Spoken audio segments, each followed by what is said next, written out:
Assalamualaikum warahmatullahi wabarakatuh. Perkenalkan, saya Sheila Imada, mahasiswa dari Fakultas Politeknik Ubaya, jurusan Manajemen Pemasaran semester 2 dengan NRP 140219040. Apa kabar teman-temanku semua?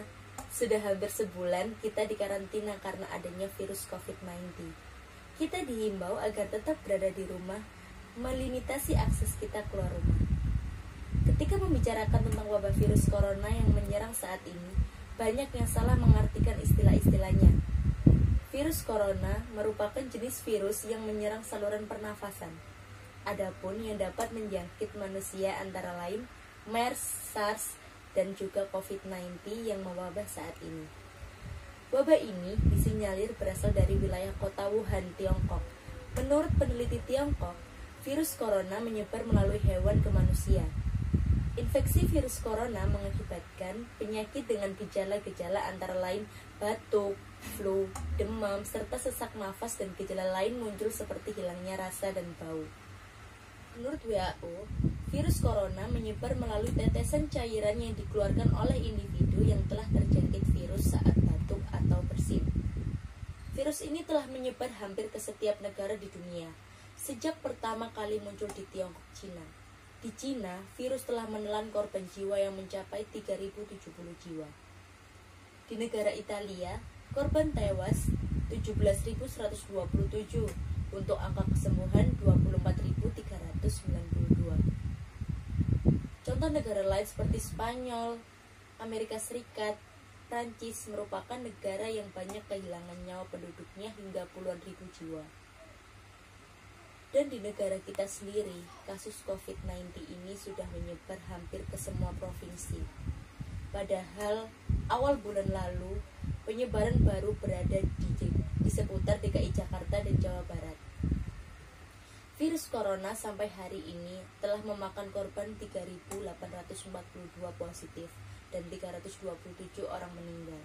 Di tengah kabar corona yang kian menggila, ada sisipan yang bisa menjadi bahan pelajaran. Langkah pemerintah dalam menanggulangi corona yang dinilai publik justru menuai pujian dari WHO.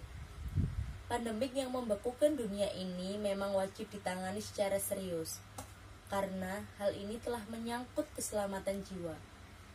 Pemerintah tak hanya mengerahkan segala kemampuan untuk segera menekan angka penyebaran virus ini. Upaya lain seperti sosialisasi hidup sehat dan selalu mencuci tangan.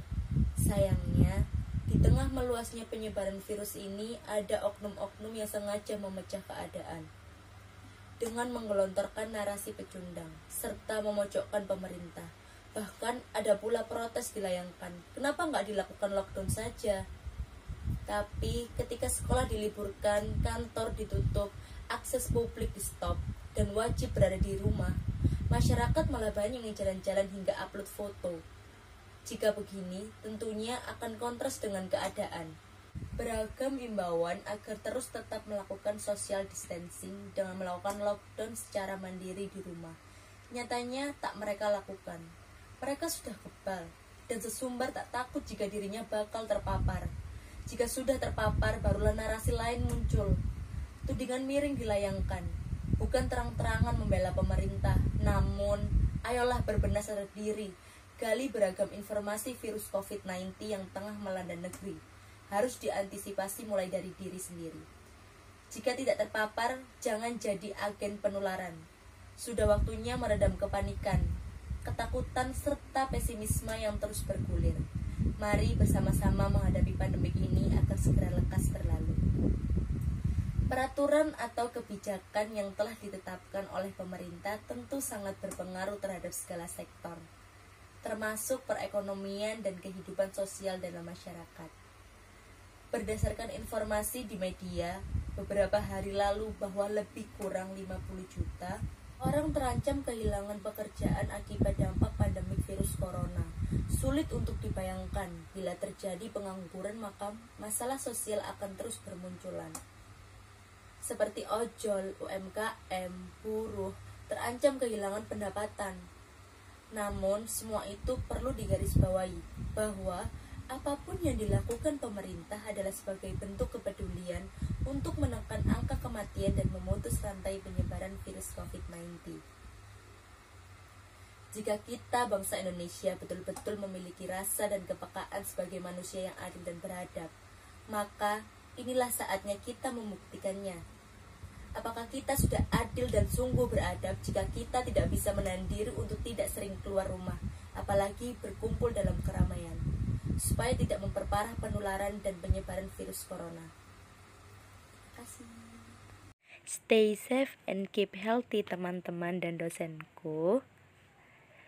Jangan lupa untuk tetap berolahraga dan selalu mencuci tangan.